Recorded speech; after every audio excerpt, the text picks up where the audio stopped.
ዛሬ በተለያዩ የአውሮፓ ሀገራት የሊግ ጨዋታዎች ሲደረጉ በጣም ተጠባቂ ጨዋታዎች ይደረጋሉ።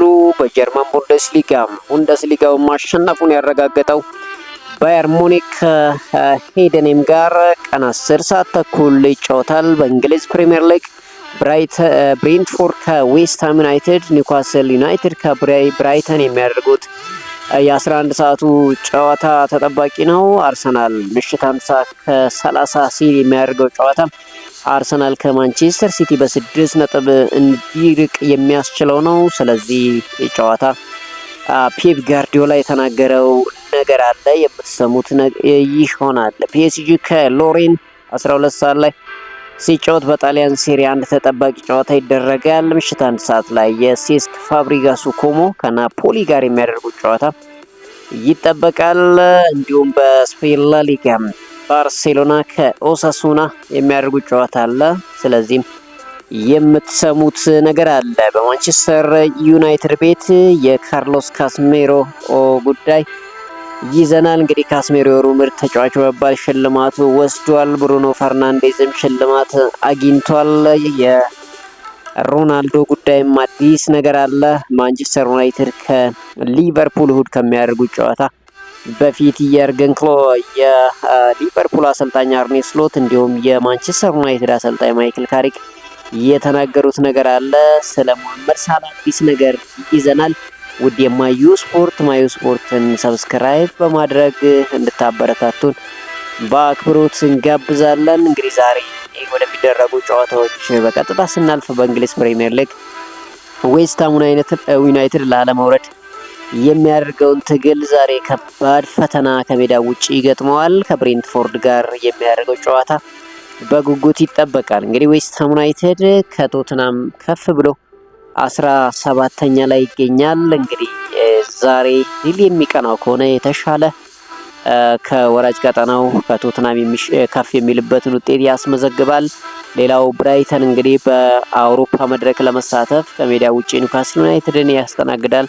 ብራይተን ድንቅ እንቅስቃሴ በማድረግ ላይ ይገኛል። ኒውካስል ዩናይትድ እንኳን እንደ ቀድሞ አቋሙ ላይ አይገኝም።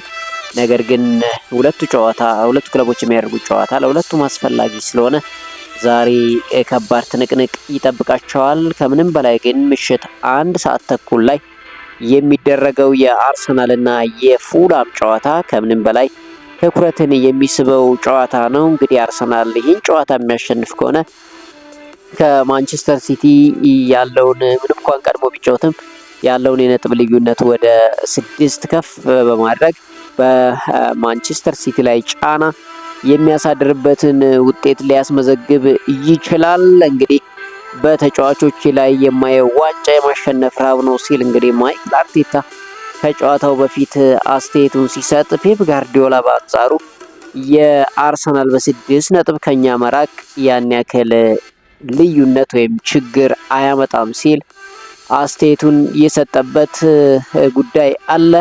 እንግዲህ የአርሰናል ዛሬ ፉላምን ሲገጥም ፉላም ባለፈው አስቶን ቪላን አሸንፎ በአውሮፓ መድረክ ለመሳተፍ የሚያደርገውን ትግል ጨዋታ እንግዲህ ይህን ጨዋታ ማሸነፍ ለፉላም በጣም ወሳኝ ጨዋታ ነው። ነገር ግን ለአርሰናል ደግሞ የበለጠ ወሳኝ የሚሆንበት ሁኔታ አለ። ዛሬ ታዲያ የሰሜን ለንደኑ ክለብ አርሰናል እንግዲህ ፉላምን ሲገጥም ወሳኝ ተጫዋቹ ካይ ሃቨርስ አይገኝም። ካይ ሃቨርስ በአትሌቲኮ ማድሪድ ጨዋታ ይመለሳል የሚል ተስፋ እንዳላቸው ጨምረው ተናግረዋል። ነገር ግን የካይ ሃቨርስ ግልጋሎት ዛሬ አርሰናሎች አያገኙም። በጨዋታው ካይ ሃቨርስ እና ጁሪያን ቲምበር እንደማይሳተፉ አሰልጣኝ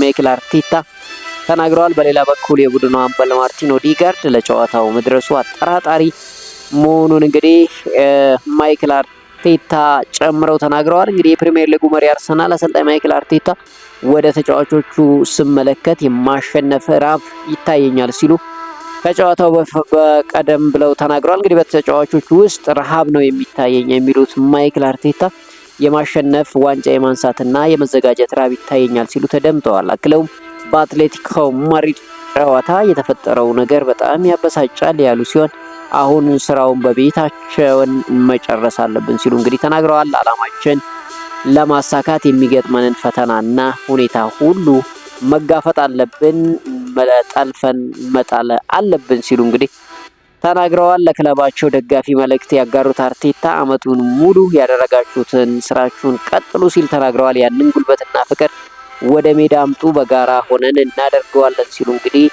ከጨዋታ በፊት ጥሪ አቅርበዋል። ታዲያ ዛሬ የአርሰናል ደጋፊዎች የተለየ ምስል ይዛሉ ተብሎም ይጠበቃል። አርሰናል ከአትሌቲኮ ማድሪድ ላለበት ተጠባቂ የቻምፒዮንስ ሊግ ጨዋታ ደጋፊዎቹ የተለየ ዝግጅት እያደረጉ እንዳለ ተነግሯል። የክለቡ ደጋፊዎች ጨዋታው ከመጀመሩ በፊት በስታዲየም የተለየ ምስል እንደሚያስመለክቱ ተገልጿል። በተጨማሪም የቡድኑ ባስ ስታዲየም ሲደርስ ልዩ አቀባበል ለማድረግ ዝግጅት እያደረጉ ይገኛሉ። የክለቡ ባስ ለመቀበል የሚደረገውን ዝግጅት ሬድ አክሽን የተሰኘውን የክለቡ ደጋፊዎች ቡድን እንደሚያዘጋጀው ተነግሯል። እንግዲህ አርሰናሎች አትሌቲኮ ዲ ማድሪድን አሸንፈው ለአውሮፓ ቻምፒዮንስ ሊግ ፍጻሜ ይደርሳሉ ተብሎ በጉጉት ይጠበቃል። እንግዲህ ክለቡም እንዲሁም ደጋፊዎቹም የሚፈልጉት ነገር ይህ ነው። በዚህ ደግሞ ከማንቸስተር ሲቲ ሌላ ፍልሚያ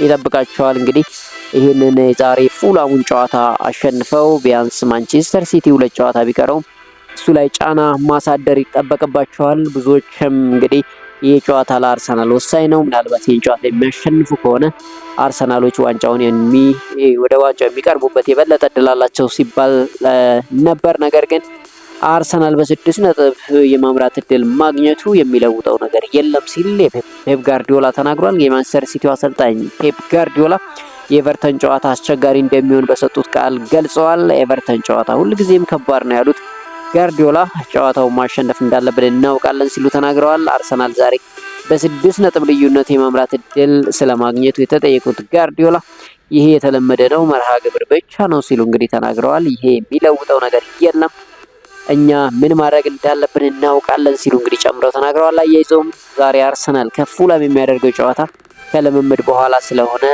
እንደሚመለከቱት ገልጸዋል። እንግዲህ ዛሬ አርሰናል ይሄንን ጨዋታ ምን ሊያደርገው ይችላል የሚለው እንግዲህ በጉጉት የሚጠበቀው ጉዳይ ነው። ሌላው እንግዲህ የካርሎስ ካስሜሮን ጉዳይ እናገኛለን። በማንቸስተር ዩናይትድ ቤት በአሰልጣኝ ማይክል ካሪክ የሚሰለጥነው ማንቸስተር ዩናይትድ የወርሃ ሚያዝያ የወሩ ምርጥ ተጫዋችን ይፋ አድርጓል። በዚህ መሰረት ብራዚላዊ የመሃል ሜዳ ተሰላፊ ካርሎስ ካስሜሮ የወሩ ምርጥ ተጫዋች በመሆን በአብላጫ ድምፅ መመረጥ ችሏል። ካስሜሮ በወሩ ባደረጋቸው ጨዋታዎች 2 ግቦችን ማስቆጠር ችሏል። በሌላ በኩል ማቲያስ ኩኛ በቼልሲ ላይ ያስቆጠረው ግብ የማንቸስተር ዩናይትድ የወሩ ምርጥ ግብ ተብሎ መመረጥ ችሏል። እንግዲህ ማንቸስተር ዩናይትድ በዛ ጨዋታ 1-0 አሸንፎ 3 ነጥብ ያገኘበት ድል እንዳለ እናውቃለን። ስለዚህ ያ ማቲያስ ኩኛ ጎል የወሩ የማንቸስተር ዩናይትድ ምርጥ ጎል ተብሎ መመረጥ ችሏል። እንግዲህ ማንቸስተር ዩናይትድ እሁድ 11 ሰዓት ላይ ከባድ ጨዋታ ከሊቨርፑል በሜዳው ይጠብቀዋል። ከዚህ ጨዋታ በፊት እንግዲህ አሰልጣኝ ማይክል ካሪክ ሀሳብ ሰጥቷል። እንግዲህ ማንቸስተር ዩናይትድ ዋና አሰልጣኝ ማይክል ካሪክ የሊቨርፑል ጨዋታ የተለየ ጨዋታ መሆኑን ገልጸዋል። የሊቨርፑል ጨዋታ ከምወዳቸው ጨዋታ አንዱ ነው ያለ ጥርጥር ያሉት ካሪክ በጣም የተለየ ጨዋታ ነው ሲሉ ነው የገለጹት። ስለ ኮቢ ማይኖ ያነሱት አሰልጣኙ ቡድኑን ስቀላቀል የኮቢ ማይኖ ችሎታ አስደንቆኛል፣ ውሉን በማራዘሙ ደስተኛ ነኝ ሲሉ እንግዲህ እኚህ አሰልጣኝ ተናግረዋል። ማንቸስተር ዩናይትድ እሁድ 11 ሰዓት ተኩል ላይ እንግዲህ ከሊቨርፑል ከባድ ትንቅንቅ ይጠብቀዋል። በሌላ ማንቸስተር ዩናይትድ ቤት እንግዲህ ብሩኖ ፈርናንዴስ የወሩ ምርጥ ተጫዋች ተብሏል። የእንግሊዝ ፕሮፌሽናል ተጫዋች ማህበር የደጋፊዎች የወሩ ምርጥ ተጫዋች ይፋ አድርጓል። በዚህም መሰረት እንግዲህ ማንቸስተር ዩናይትዱ አምበል ብሩኖ ፈርናንዴዝ የመጋቢት ወር የወር ምርጥ ተጫዋች በመባል መመረጥ ችሏል። የካቲት ወር የደጋፊዎች ምርጥ በመሆን የማንቸስተር ዩናይትድ አጥቂ ቤንያሚን ሴስኮ ማሸነፉ ይታወሳል። አሁን ደግሞ እንግዲህ ብሩኖ ፈርናንዴዝ የፒኤፍኤው የካቲት ወር ምርጥ ተጫዋች በመባል መሸለም ችሏል። ሌላው ማቲያስ ኩኛ ነው። ማቲያስ ኩኛ በሊቨርፑል ጨዋታ ወደ ሜዳ ሊመለስ እንደሚችል አሰልጣኙ ተናግረዋል። እንግዲህ ኩኛ ልምምድ መጀመሩን ያረጋገጡት ማይክል ካሪክ በሊቨርፑል ጨዋታ ይሳለፋል የሚለው ተስፋ አለኝ፣ እርግጠኛ አይደለሁም ሲሉ ተናግረዋል። የተከላካይ ስፍራ ተጫዋቹ ማቲያስ ዴሊት ግን ጥሩ መሻሻል ቢያሳይም ወደ ሜዳ ለመመለስ ግን ትንሽ ቀናቶች እንደሚቀሩት አሰልጣኙ ጨምረው ተናግረዋል። እንግዲህ ስለዚህ ጨዋታ የሊቨርፑሉ አሰልጣኝ አርኔ ስሎትም ሀሳባቸውን ሰጥተዋል። እንግዲህ አርኔ ስሎት ሁሉም ጨዋታዎች በሊጉ ደረጃ ላይ ተጽዕኖ አላቸው፣ የማንቸስተር ዩናይትድ ስለሆነ ብቻ አይደለም፣ ትልቅ ጨዋታ እንደሆነ እናውቃለን ሲሉ ተናግረዋል። ለቻምፒዮንስ ሊግ ተሳትፎና ጥሩ ደረጃ ይዞ ለማጠናቀቅ ጨዋታው ላይ ትኩረት እናደርጋለን። ባለፈው ዓመት ከነሱ ጋር ስንጫወት በተመሳሳይ ደረጃ ላይ አልነበሩም። አሁን ያሉበት ደረጃ አቅማቸውን ይገልጻል። በእርግጥ በሳምንት አንድ መጫወት ጠቅሟቸዋል። ነገር ግን በደንብ ካየናቸው አቅም እንዳላቸው እንረዳለን ሲሉ እንግዲህ ማይክል ካሪክ ተናግረዋል። በተጠበቁት ደረጃ ላይ አንገኝም፣ የተሻለ ቦታ መሆን እንችላለን፣ የተሻለ መጫወት እንደምንችል ለሌሎች ጨዋታም አሳይተናል ሲሉ እንግዲህ አሰልጣኝ አርኔ ስሎት ከጨዋታው በፊት ተናግረዋል። ስለኛ አሰልጣኝ እንግዲህ ጄሚ ካራገር ሊቨርፑል ሊጉን ማሸነፍ የሚችል አሰልጣኝ አለው ሲል ተናግሯል። እንግዲህ የቀድሞ የሊቨርፑል ተጫዋች ጄሚ ካራገር አሰልጣኝ አርኔ ስሎት ሊጉን ማሸነፍ የሚችሉ መሆናቸውን ተናግሯል።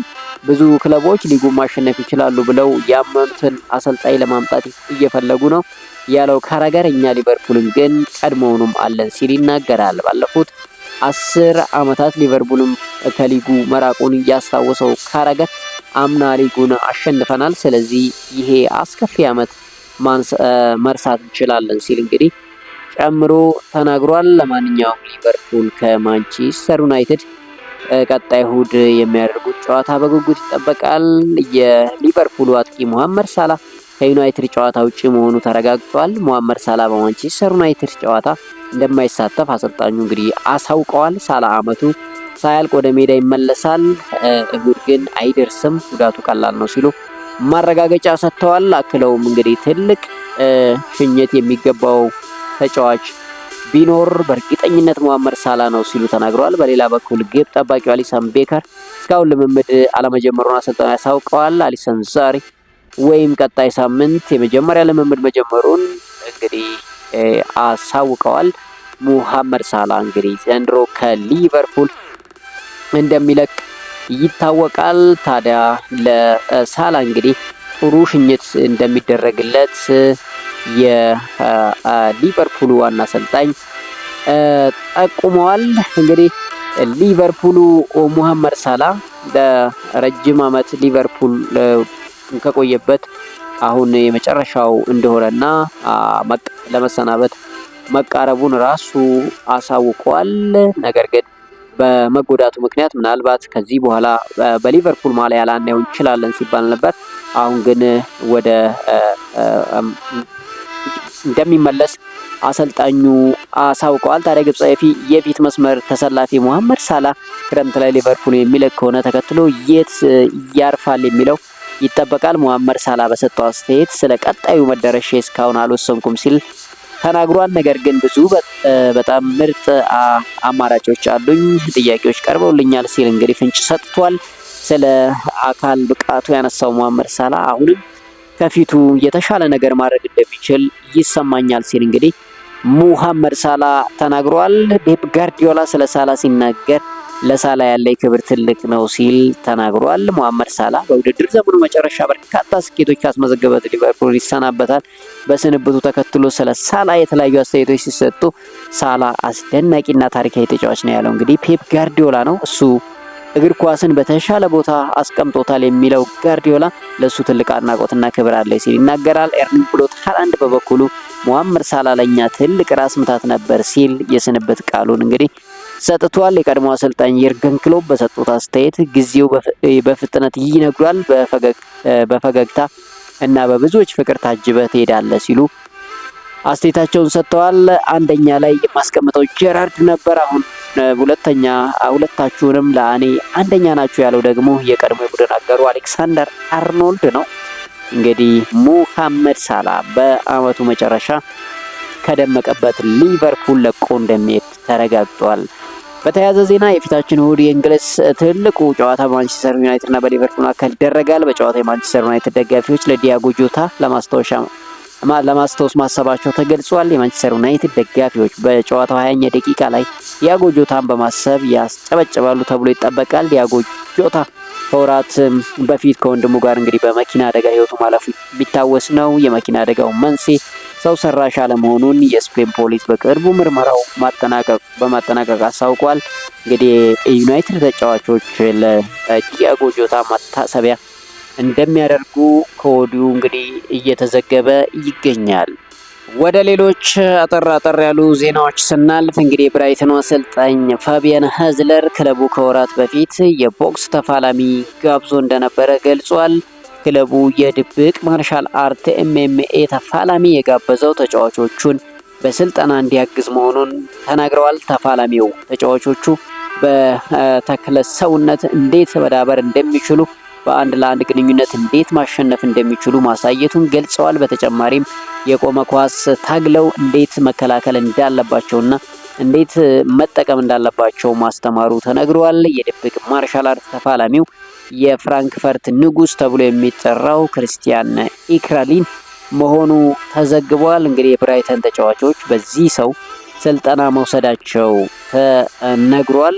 እንግዲህ ብራይተኖች ዘንድሮ በአውሮፓ መድረክ ለመሳተፍ ከፍተኛ ትንቅንቅ ዛሬም ከኒውካስል ዩናይትድ ጋር እያደርጋሉ ተብሎ የሚጠበቀው ጉዳይ ነው። ስፔናዊ ተከላካይ አማካይ ላፖርቴ በማንቸስተር ሲቲን ለቆ መሄዱ እንደጸጸተው ተናግሯል። ወደ ሳውዲ አረቢያ በመሄድ ይጸጸት እንደሆነ የተጠየቀው ላፖርቴ የምጸጸተው የዓለም ምርጡን ክለብ ማንቸስተር ሲቲን በመልቀቄ ነው ሲል ይናገራል። የዚህ ክለብ ዋጋና ተጫዋቾች የሚንከባከቡበትን መንገድ የምትረዳው ክለቡን ለቀ ስትሄድ ነው ሲል ላፖርት ተናግሯል። ክለቡ አመስጋኝ ነኝ፣ መጥፎ ነገር መናገር አልችልም፣ ምክንያቱም ካለፍኩት ምርጥ ነገሮች አንዱ ነበር ሲል እንግዲህ ኤመሪክ ላፖርት ከማንቸስተር ሲቲ መልቀቁ መልካም እንዳልሆነ ተናግሯል።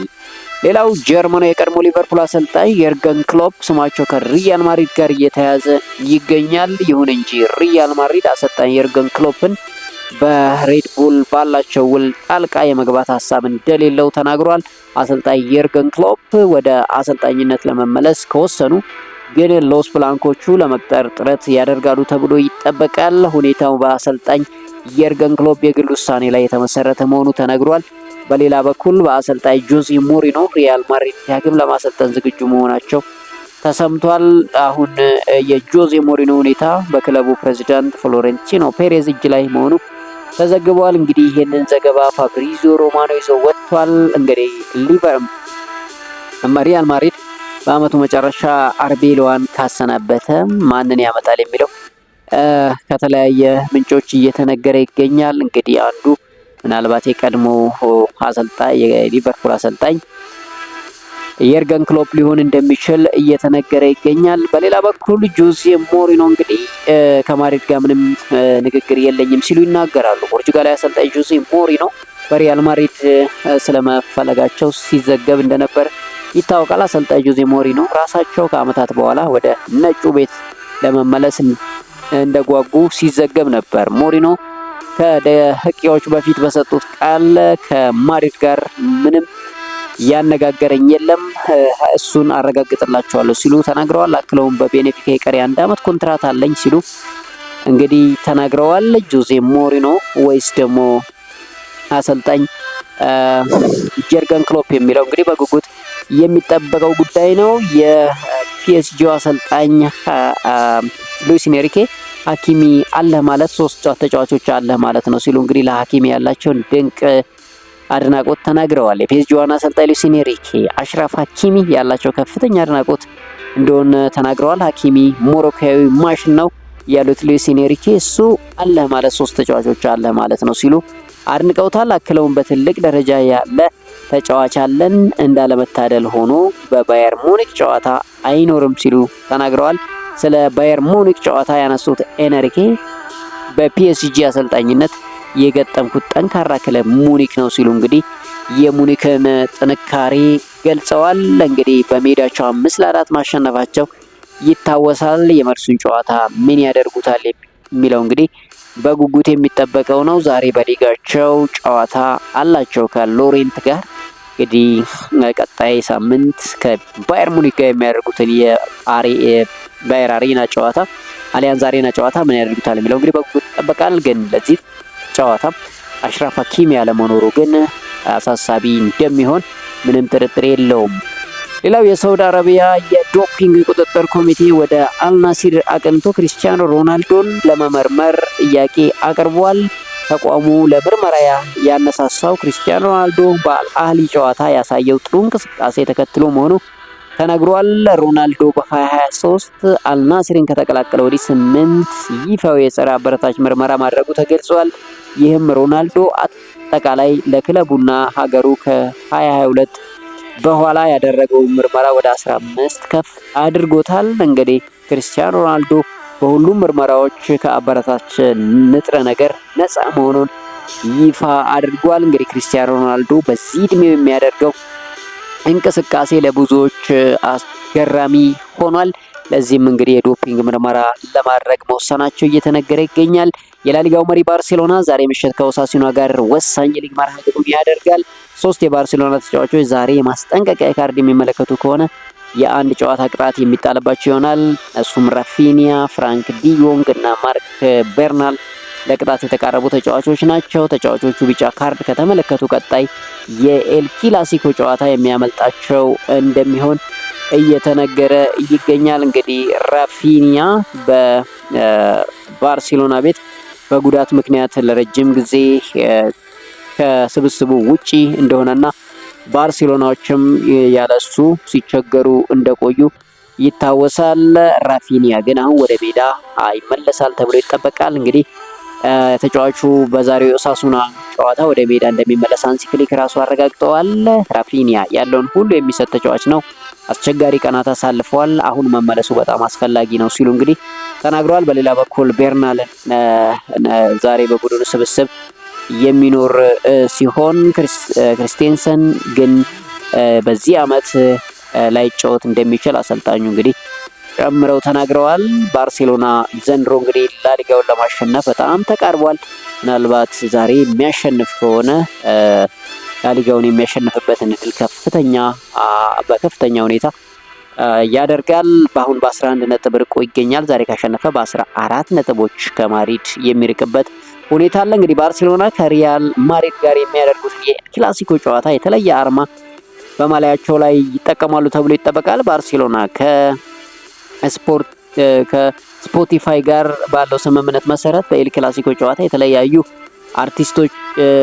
አርቲስቶችን አርማ በማድረግ ያስተዋውቃል። በአሁኑ የኤል ክላሲኮ ጨዋታ የአሜሪካዊቷን አቀንቃኝ ኦሊቪያ ሮድሪጎን አርማ እንደሚጠቀሙ ተነግሯል። ባርሴሎና የአርቲስቷን የመጀመሪያ ፊደላት ኦአር በማሊያው ላይ አድርጎ ይጫወታል ተብሏል። በማሊያው በ400 ዩሮ በመሸጥ ላይ ሲሆን የአርቲስቷ ፊርማ ያረፈበት ማሊያ ደግሞ በ3000 ዩሮ እንደሚሸጥ ተገልጿል። እንግዲህ ኦአር የሚለውን በማሊያቸው ላይ አድርገው እንግዲህ ባርሴሎናዎች በቀጣይ ሳምንት በኤል ክላሲኮ የምናያቸው ይሆናል። በመጨረሻም የሮድሪ ጉዳይ እናገኛለን። የማንቸስተር ሲቲው አማካይ ሮድሪ ከጉዳት እያገገመ መሆኑን አሰልጣኝ ፔፕ ጋርዲዮላ ገልጸዋል። እየተሻለው ነው፣ ነገር ግን አሁንም አብሮን ልምምድ አልሰራም፣ ስለዚህ በሚቀጥሉት ቀናት እናያለን ሲሉ ፔፕ ጋርዲዮላ ተናግረዋል። ለኤቨርተን ጨዋታ ይመለሳል የሚል እምነት አላቸው እንደሆነ የተጠየቁት ጋርዲዮላ ሁልጊዜም እምነት አለኝ፣ በሌላ በኩል ሩበን ዲያዝ አሁንም